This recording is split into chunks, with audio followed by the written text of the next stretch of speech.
Polytechnic हमारी तीसरी class है, ठीक है। इसमें 10 क्वेश्चन इंपॉर्टेंट वाले आगे पढ़ेंगे। इसमें है क्या, तो पहला क्वेश्चन है, एक गेंद को भवन की छत से गिराने पर गेंद को जमीन पर पहुंचने में कितने सेकंड लगते हैं? 3 सेकंड लगते हैं। और गेंद के पृथ्वी की ओर जो त्वरण है, जो त्वरण से गिर रही है, कितना दिया? 10 मीटर प्रति सेकंड स्क्वायर दिया। तो भवन के कह रहा ऊंचाई याद करें, मतलब कितनी ऊंचाई से हम गेंद को क्या कर रहे हैं? फेंक रहे हैं। यहाँ गेंद गतिमान है, और गतिमान का मतलब कौन सा समीकरण लगाएंगे? गति का। गति का समीकरण हमने दूसरा पढ़ा है, एस बराबर होता है ut plus half A T square. ये लगता है समतल पर, जब कोई जमीन में चलती चीज ये ऊपर से नीचे गिर रही है, तो s की जगह क्या यूज होगा? ऊंचाई यानी h, और त्वरण a की जगह क्या हो जाएगा? g, गुरुत्वीय त्वरण यूज होगा हमारा, ठीक है। अब पूछा क्या गया है? h प्रारंभिक वेग, तो कहीं दिया हमको, कहीं नहीं दिया। किस वेग से फेंका है? यानी 0। t कितने सेकंड? 3 सेकंड। 1/2 g का मान कितना हमारे पास? 10। त्वरण कितना दिया बेटा हमें? 10। और t रखा है 3, स्क्वायर लगा देंगे हम। 0 का मल्टीप्लाई करेंगे 0 आएगा, डिवाइड करेंगे 5 में 10 का कितना आएगा?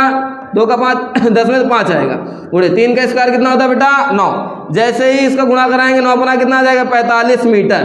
45 मीटर देखो कहीं दिख रहा है? 40, 20, 30 इनमें से कोई नहीं, यानी हमारा क्या है? इनमें से कोई नहीं, क्योंकि 45 ऑप्शन ही नहीं है यहाँ पे, ठीक है। अगला क्वेश्चन क्या है? एक पत्थर ऊपर की ओर फेंका जाता है और वो पृथ्वी पर लौटकर आ जाता है, उसकी स्थितिज ऊर्जा का अधिकतम मान किस जगह होगा? तो ऑप्शन में कह रहा है जब वो ऊपर जाएगा, यानी ऊपर की यात्रा करेगा, अधिकतम ऊंचाई पर, सबसे टॉप पर जब पहुंच जाएगा नीचे से, या उसकी तल पर जब वो जमीन पर होगा। तो सबसे अधिक जो स्थितिज ऊर्जा होगी, हम किसी चीज को फेंकते धीरे धीरे उसकी स्पीड क्या हो जाती है बेटा? कम होती जाती है, मतलब वो अपनी स्थिति अवस्था में आता रहता है। तो एक निश्चित यानी अधिकतम ऊंचाई पर उसकी स्थितिज ऊर्जा बहुत अधिक हो जाएगी, ठीक है। तो ये हमारा ऑप्शन हो जाएगा। अगला लिखा है कोण, जो कोई वस्तु हमारी आंखों पर बनाता है वो क्या कहलाता है? यानी कोई वस्तु हमारी आंखों पर जो कोण बनाती है उस कोण का नाम क्या है? समकोण नाम है, क्रांति कोण या दर्शन कोण। तो हम वस्तु को देख लेते हैं उस कोण पर, इसीलिए इसको क्या कहते हैं? हम दर्शन कोण कहते हैं। क्या कहते हैं बेटा? दर्शन कोण। यानी ऑप्शन में क्या होगा आंसर? दर्शन कोण। चौथा क्या हमारा? जब प्रतिबिंब अनंत पर बनता है तो दूरदर्शी की आवर्धन क्षमता, ये आपने इंटर में पढ़ा होगा, दूरदर्शी की आवर्धन क्षमता होती है हमारी ये -FO/UE, ठीक है।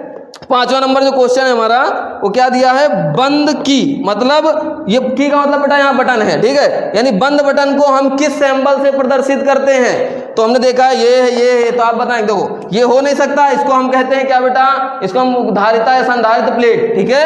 अच्छा, ये हमारा प्रत्यावर्ती का सिंबल है, ये खुली और ये है बंद का, ठीक है। तो ऑप्शन में क्या होगा? ये है बंद कुंजी का। अच्छा, 6वां नंबर क्वेश्चन है, आवेश का प्रवाह होता है।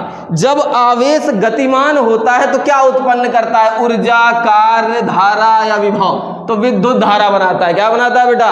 विद्युत धारा बनाता है। 7वां नंबर जो है, एक लंबे सीधे तार में 12 एम्पियर की धारा प्रवाहित है, 48 सेंटीमीटर दूर पर चुंबकीय क्षेत्र क्या होगा? तो 12 एम्पियर यानी क्या दिया हमें? धारा दिया है 12 एम्पियर, और कह रहा 48 सेंटीमीटर दूर दूरी, यानी हमारे पास है दूरी, और कह रहा तीव्रता किससे रिप्रेजेंट होती है? चुंबक की b से। दूरी सेंटीमीटर मीटर में बदल लेंगे इसको। सीधे तार के लिए b का फॉर्मूला 2 × 10⁻⁷ × I/R, ठीक है। ये किसके लिए? सीधे तार के लिए चुंबकीय क्षेत्र होता है। तो b = 2 × 10⁻⁷ और इंटू I कितना हमारे पास? 12, और R कितना है हमारे पास? 48।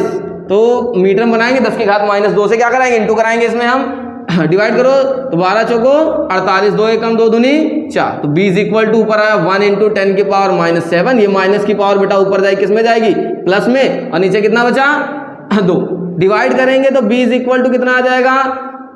इससे डिवाइड करेंगे 1 को तो 0.5 इंटू ये लेस करेंगे, 7 में 2 गया, प्लस माइनस घटेगा, कितना हो जाएगा? -5।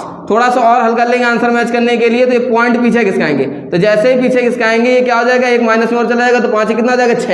यानी आंसर में क्या आएगा हमारा? ये, ठीक है, 5 × 10⁻⁶। 8वां नंबर क्या है? कि डायनमो उत्पन्न करता है। तो डायनमो हमेशा विद्युत वाहक बल उत्पन्न करता है। विद्युत वाहक बल को इंग्लिश में बोलते हैं EMF, यानी इलेक्ट्रोमोटिव फोर्स। 9 नंबर, फैराडे के नियम के अनुसार फॉर्मूला क्या हो सकता है? तो फैराडे के नियम के अनुसार फॉर्मूला होता है E = -N/dt। 10 नंबर क्वेश्चन क्या है? यदि वोल्ट मीटर को श्रेणी क्रम में जोड़ दें तो धारा, तो वोल्ट मीटर को सदैव श्रेणी क्रम में जोड़ने पर धारा का मान बेटा क्या प्राप्त होता है? 0 प्राप्त होता है। जब भी वोल्ट मीटर किस में जोड़ेंगे? श्रेणी क्रम में, तो धारा का मान क्या प्राप्त होगा? 0 प्राप्त होगा। नेक्स्ट वीडियो हम अगले टॉपिक में बताएंगे।